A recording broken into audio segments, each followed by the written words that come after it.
High, শীতের সবজি কিন্তু আমরা অলরেডি দেওয়া স্টার্ট করে দিয়েছি। আজ দিয়ে দেবো লাল শাকের বীজগুলো। এখানে আমি বীজগুলোর সাথে বালি কেন মেশাচ্ছি বলো তো?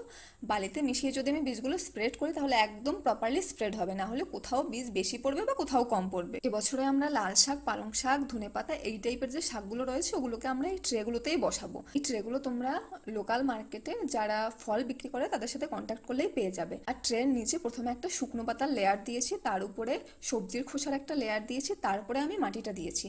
আর মাটি তৈরি করেছি নর্মাল মাটি, কিছুটা বালি, কিছুটা কোকোপিট আর ভার্মি কম্পোস্ট, এই চারটে জিনিস মিশিয়ে। আর এখানে আমি এই কটা মাত্র বীজ 3টে ট্রেতে দেবো, মানে আমি একটা ট্রেতে খুব বেশি বীজ দেবো না, তাহলে গাছ খুব ভালোভাবে কিন্তু গ্রো করবে না।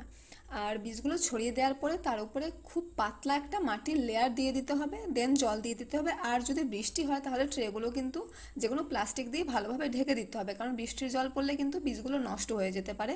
তো চলো তাহলে আজ এটুকুই, টাটা।